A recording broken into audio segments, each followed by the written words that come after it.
Entre párrafos. Encuentro de escritores. Un podcast orientado a la literatura, a la comunicación y a la difusión de las letras, sin solemnidades ni contracturas.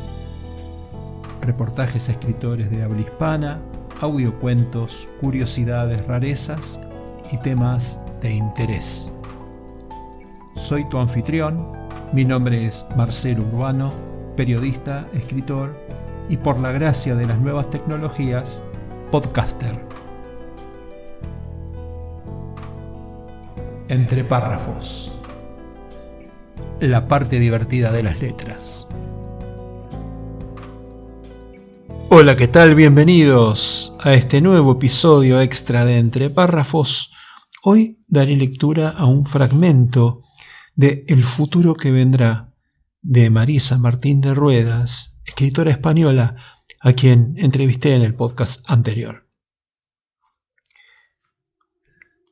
La desesperanza. Manuela tuvo que sujetar con firmeza el cuerpo débil de su madre mientras hacía claros esfuerzos para contener las lágrimas y no derrumbarse delante de ella. Tenía muy presente que lo que había sucedido hacía unos minutos en aquel cuarto angosto no se les iba a olvidar jamás. Aquella mañana de noviembre de 1944, Manuela se había levantado con la ilusión y la esperanza de quien iba a lograr conseguir un objetivo perseguido durante muchos meses. Era consciente de que no iba a ser fácil, de que tenía que ser fuerte mentalmente para lo que iba a suceder. La gente no paraba de contar historias terribles sobre lo que estaba sucediendo en aquellas cárceles, pero la realidad muchas veces supera todo lo imaginable y ahora se encontraba con su propio y cruel relato adherido a sus pupilas. Ahora todo era certeza y realidad. Miró a su madre mientras la envolvía en su fino y raído abrigo negro y contempló el rostro más triste que jamás había visto. Una mirada perdida, llena de desesperanza y de terror, que podía fácilmente reflejar la suya propia. La agarró firmemente del brazo, intentando darle la seguridad necesaria para poder levantar los pies del suelo y, tras alzar su mirada al cielo azul de Madrid, decidió que era el momento de regresar a casa. Manuela y Fabiana habían cruzado aquella pequeña puerta con el nerviosismo y el miedo propio de quien no sabe lo que se va a encontrar, y con las ganas y la alegría de volver a ver a quien habían echado tanto en falta en aquellos meses. Después de pasar un exhaustivo control, las obligaron a dejar encima de una mesa la canastilla de mimbre donde llevaban un poco de embutido y pan.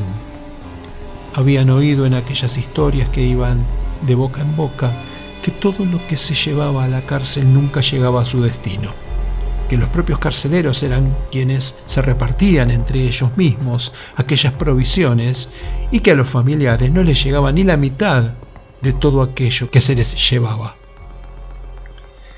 Pero allí no había lugar para la palabra, ni la queja, ni la pregunta, solo obedecer y callar, mirar y callar, siempre callar. Desfilaron tímidamente detrás de otros cuerpos que, atemorizados por el miedo, seguían las instrucciones de aquellos hombres rígidos y serios que no daban pábulo para la confianza. Un diminuto cuarto dividido en dos por unas rejas que iban a limitar el contacto físico en todo lo posible, fue el espacio elegido para amontonar a decenas de personas desesperadas por un reencuentro soñado.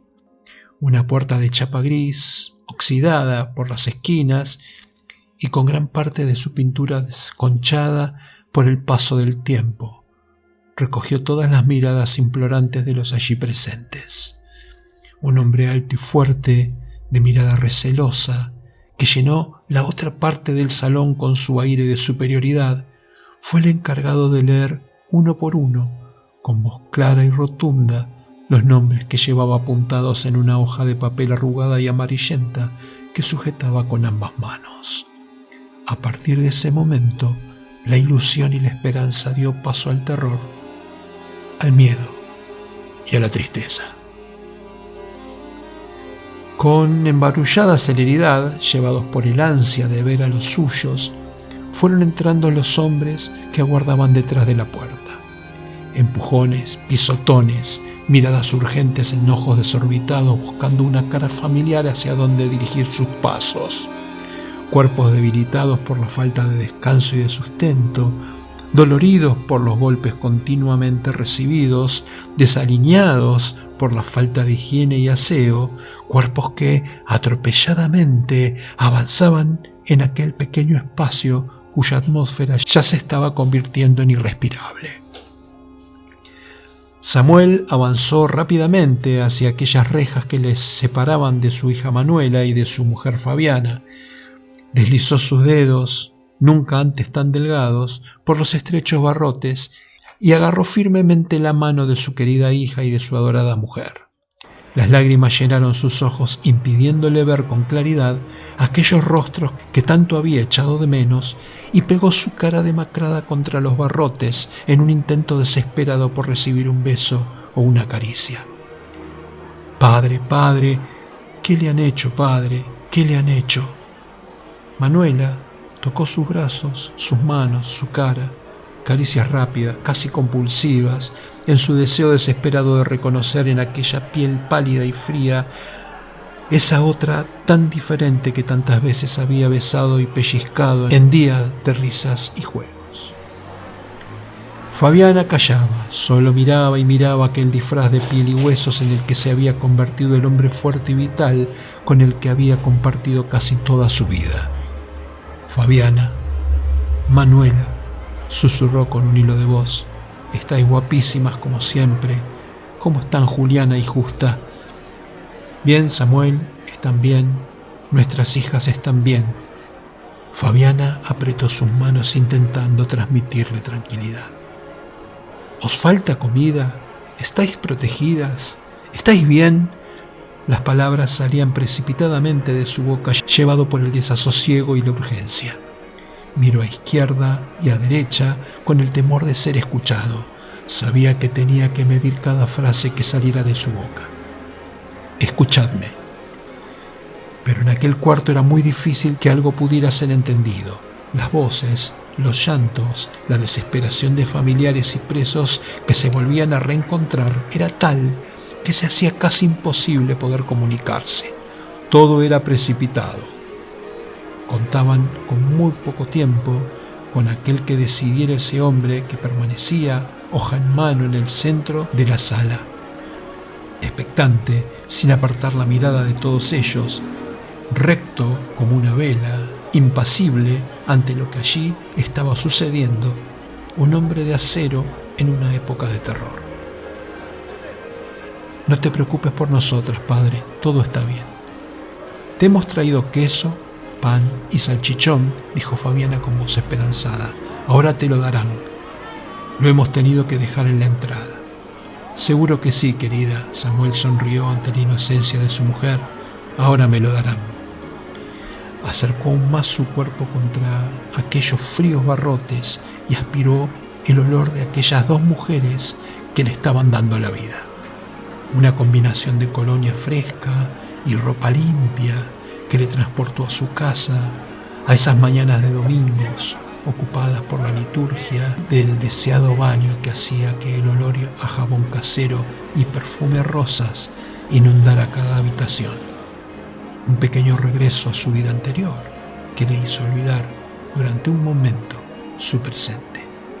«¡Se acabó el tiempo!». La voz estridente del carcelero resonó por encima de los llantos y de los susurros de toda aquella gente que veían cómo se les terminaba en apenas unos minutos el momento perseguido durante tantos meses. «¡Manuela!». Samuel dirigió su mirada a toda prisa hacia su hija mientras notaba cómo el cuerpo se le tensaba ante el temor de volver a aquella celda asfixiante. «Cuida de tu madre y de tus hermanas». Manuela inclinó su cuerpo para escucharle mejor. «Eres la más pequeña». Las palabras salían a borbotones intentando dejar claro su mensaje, antes de que le arrancaran de un empujón de allí. Pero también la más espabilada, la más despierta y valiente, la más responsable. Padre, no se preocupe, estamos bien. Las voces y los llantos habían crecido hasta el ultimátum del carcelero y en esos momentos era muy complicado entender nada de lo que estaban diciendo. Pero para Samuel no había tiempo para la desesperación y las lágrimas. Eso vendría después. Escúchame. Samuel le cogió ambas manos y su rostro se tornó apremiante. Tienes que buscar a Jacinto Miranda. Jacinto Miranda Serrano. Búscale. Tiene una fábrica de confección en la calle Princesa. Dile que eres mi hija. Cuéntale lo que ha pasado y os ayudará. ¿Me oyes? Samuel clavó sus uñas en las manos de su hija con desesperación. Necesitaba que su mensaje fuera entendido. Necesitaba la tranquilidad de saber que había alguien allí fuera que podía ayudar a la familia. Sí, padre, lo he entendido, dijo con firmeza. Conocía bien a su hija, sabía que no le hacía falta seguir arriesgándose más en aquella conversación. El mensaje había quedado claro y estaba depositado en la persona adecuada. La firmeza y valentía que siempre le había mostrado le daba, en aquel momento, la esperanza y la tranquilidad necesaria para poder apaciguar sus mayores temores. Giró la cabeza para mirar a su mujer y se encontró con unos ojos que no habían dejado de mirarle ni un segundo. Sabía que Fabiana no era una mujer muy valiente, pero confiaba, después de sus palabras, en que dejara hacer a Manuela. Entrelazaron sus dedos a modo de despedida, justo en el momento en que la voz volvió a sonar atronadora. ¡Vamos! Se acabó la fiesta.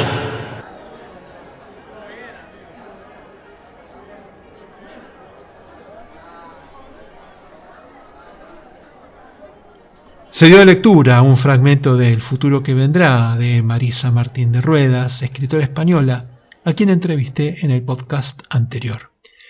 Espero que lo hayan disfrutado como yo. Hasta la próxima.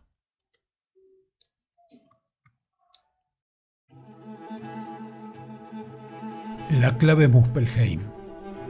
Dijo la crítica. La novela de Marcelo G. Urbano es una pieza que tranquilamente está a la altura de las que suelen ganar el premio Planeta o incluso de muchos bestsellers internacionales. De hecho, hay algunos aspectos de la trama que recuerdan a obras maestras del género como El péndulo de Foucault, de Humberto Eco, o El Club Dumas, de Arturo Pérez Reverte. A veces los milagros ocurren y es toda una fiesta cuando esto sucede. La clave Muspelheim es una masterclass sobre cómo escribir una novela con recursos clásicos de ficción histórica, pero también del documental y del cine de suspenso. Suplemento Cultura Diario Hoy Día Córdoba, Cesari Novek. Para adquirir el libro en formato papel solo para Argentina, https://marcelogeurbano.com.ar/tienda. Para Latinoamérica y Europa, adquirirlo en la tienda del autor en Amazon.com, tanto en formato papel como en ebook. La clave Muspelheim.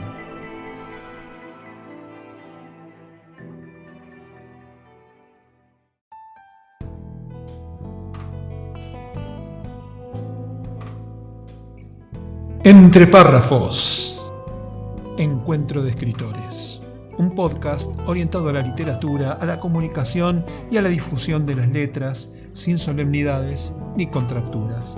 Reportajes de escritores de habla hispana, audiocuentos, curiosidades, rarezas y temas de interés. Miércoles y jueves disponible en mi web o en tu plataforma de podcast preferida.